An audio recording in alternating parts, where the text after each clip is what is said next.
Populism is just the most misunderstood term, like, in the history of politics. It's fucking insane. See, he doesn't like. He's coming to. He's realizing that the term populism has changed. Well, it's. I mean, I don't know if it has changed.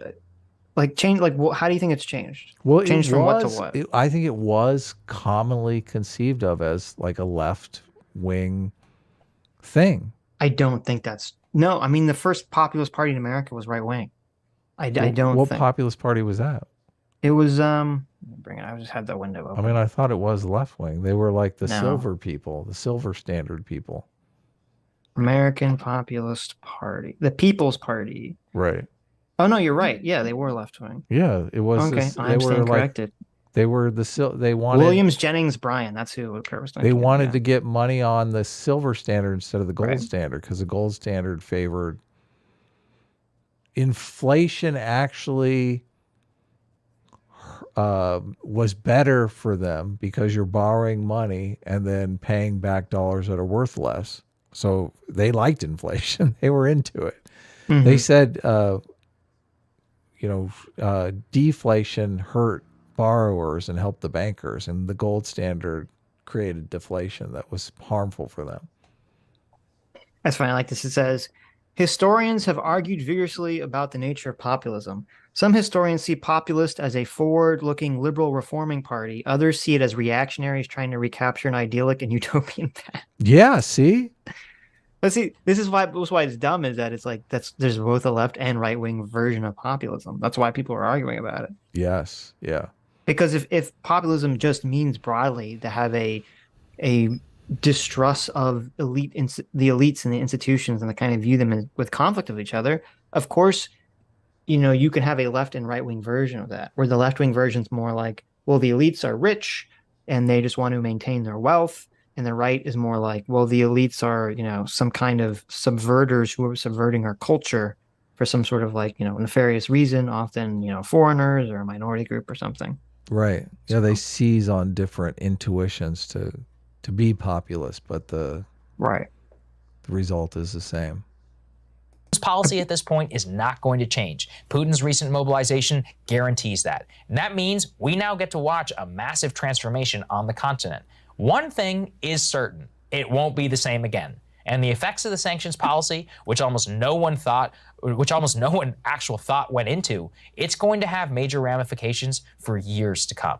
I think that's all I can really take away. I don't know what's going to happen, but Vaush, I have a feeling you're not using the common definition of populism, i.e. a political approach that strives to appeal to ordinary people who feel their concerns are disregarded by established elite groups. Okay, the problem that I have with that definition is that literally everybody feels like their concerns are being... Wait, let me go back. So someone in his chat calls Vaush out correctly for using some wacky definition of populism that doesn't make any sense. And so he reads, this is the problem, he reads the super broad general one. And then he says, well, that definition is too broad, so my made up one that I've just constructed here off of nothing that only applies to left-wingers is the real definition. Right. People who feel their... I think that's all I can really take away. I don't know what's going to happen, but... Vaush, I have a feeling you're not using the common definition of populism, i.e. a political approach that strives to appeal to ordinary people who feel their concerns are disregarded by established elite groups. Okay, the problem that I have with that definition is that literally everybody feels like their concerns are being disregarded by established elite groups, and if we use that term for populism, that means like everyone ever was a populist. Every leader has campaigned on, the last guys weren't doing what you wanted them to do, but I will. Like, when I think of populism, like in terms of how it seems to be used, like in a more specific or meaningful sense, it's about like the actual like mechanisms to power, what real interests are being represented, right? The reduction of populism down to just like making people feel like they're not being listened to by their leaders is so broad that it becomes meaningless. And in addition, it kind of like stamps out real populists, doesn't it? What about people who actually are willing to listen to your concerns when the established elite groups aren't, The term as... So, okay, I understand where I was getting confused about. So the People's Party, which was officially, I believe at the time, known as the Populist Party, was in 1890. But I was thinking of before that, in the 1850s, was the Know Nothing Party in America. And even though they didn't like they weren't called the Populist Party, like they're looked back historically as being, I believe, the first populist party in America, or one of the first populist parties in America. And what was the And policy they were after? they were very highly concerned about immigration, and they were nativist, Okay. and they were big in the temperance movement after that was going around. So I they mean, were I very read a like book on populism, so the Know oh, you Nothing do? Party does ring a bell, yeah. Right. So maybe it was right wing. Well, no, that's the thing, is that there's left wing and right wing populism. And they just, they both exist. They both kind of do, somewhat similar things, somewhat different things. Yeah. So yeah, the Know Nothings were primarily opposed to immigration and Catholics. Interesting. So there you go. They didn't Wow. like them Catholic. They formed urban gangs that harassed immigrants and spread political propaganda. There you go. Right. Ouch. As defined there doesn't really offer the possibility of someone acting that way. Yes, I agree that right-wing populist is kind of fundamentally oxymoronic, depending on the kind of right-wing. Capitalist right-wing, I don't know how well you could be populist under those circumstances. That's not... See, he doesn't visualize capitalism as any kind of populist thing. Even though, I mean, most people are down with capitalism. Well, okay, I understand. This is where like the he's coming from. I understand I understand why he's wrong. Okay, Right. so like right now, with people who are like right wing populists in America, they don't like Facebook, they don't like YouTube, they don't like the tech companies, right? They don't like Yeah. Google, and they don't like these companies not because of like they're against capitalism. They don't like these companies because these companies have, left wing policies or politics or woke policies and politics that are guiding their business decisions.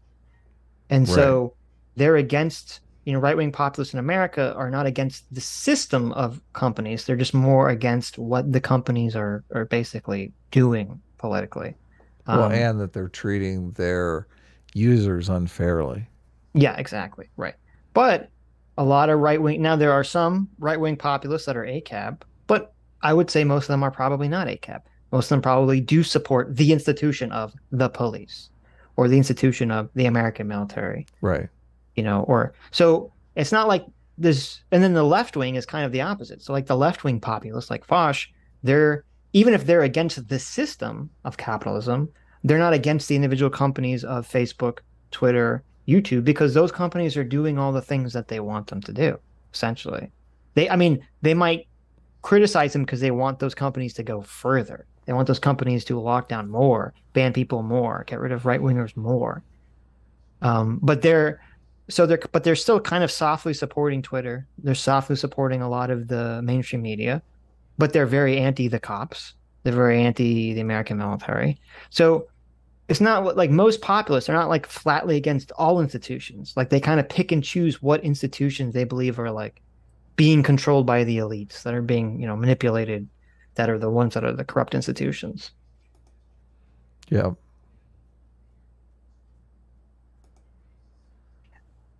It's not really true pre-2016. Populism wasn't really a thing. By that definition in the Google search, yeah, populism has always been a thing. Go back and look at like transcripts of like debates over the radio or some shit back in the 50s and 60s or whatever. Like all presidential candidates or politicians broadly, the previous guy wasn't listening to the little guy, but I'll listen to you. Oh no, so I was going to say the reason Vaush can't conceptualize why this right-wing populist is because since he views the system of capitalism as being like the end boss that's controlling society, in his mind, you can't be against the elites unless you're against capitalism. Right. Yeah. That's a great way to look at it. Yeah. But he's obviously wrong. The, But this also gets into, the communists always like to pretend that the Nazis and the Italian fascists were like these very big privatization, let the markets do everything, political parties. That's not the case. They were national socialists. Yeah. I know. It's a complete and lie. Russia is still running today over state capitalism. I mean, they don't have a free market at all. Right. It's a complete lie. Like fascist parties, they will completely enact control over businesses and the economy in order to promote a cultural or a societal goal Yeah. completely. So, but The Vaush won't accept that. And this is what I've said a million times, is that fascists and socialists have way more in common with each other than either of them have with liberals. And that's why they really all despise liberalism more than each other. I mean, it's been a long time since I read that book, but I do remember because I was reading all the MMT stuff, and it fascinated me that they were one of the big policies that they wanted was the silver standard to replace the gold standard.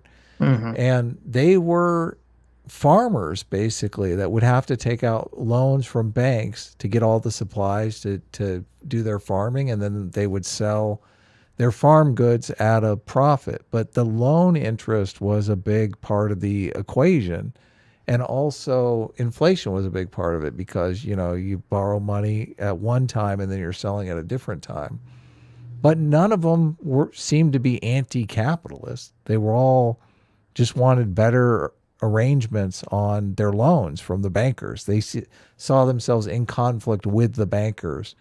Right. And the bankers were getting sweetheart deals from politicians that they weren't necessarily getting. So they wanted to unite to solve that problem, not to get rid of capitalism. Right. Well, I mean, no one was in America, no one was anti-capitalist in the 1890s or the Yeah. 1850s. So, Well, most yeah. people conceptualize capitalism as economic freedom. Vaush and Right. his people don't. Well, because you and him have different definitions of freedom. So your definition of freedom is people can go out there and they have the ability to start a business, right? Yeah. They can go do whatever they want. Yeah. Vaush's view of freedom is, well, because the rich companies have the ability to control people, then you're not really free, right? That there's some kind of constraint or shackle on you. The problem is that then he and the other socialists have this magical thinking that either A, they want to replace corporate control with governmental control. Right, exactly. You can't start a business unless the government says you can start that business. Right. How is that Which is- economic freedom again? Well, yeah, exactly. And that's obviously more dangerous because, as bad as, corporations can be, government has the guns. Okay? Yes. So it's a little scarier when the government has more control. Or Vaush would probably say that he believes, the government's going to just make every business be a co-op situation, which would still be a pretty large tap down on people's freedom. Yeah. And also not work. But this is literally how Russia runs. There's Right. no secure property rights in Russia. If you start a Right. business and that business becomes very successful, you either have to swear allegiance to Putin's party, or they're going to take your business and give it to someone who's going to swear allegiance to their party.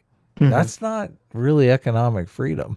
No, not at all. And it's Yeah. funny because like when Putin was in the KGB, everyone's like, oh, he was like a secret agent. He was like running around killing people. I was like, no.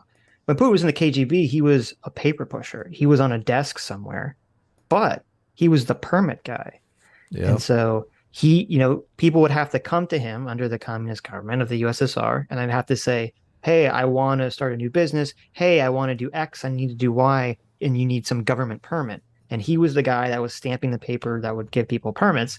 And through that job, he basically learned he had all the power on the ground because all the people who want permits, they have to pay him off, essentially, to do it. And then he Yep. basically just brought that ideology to being president of the country now.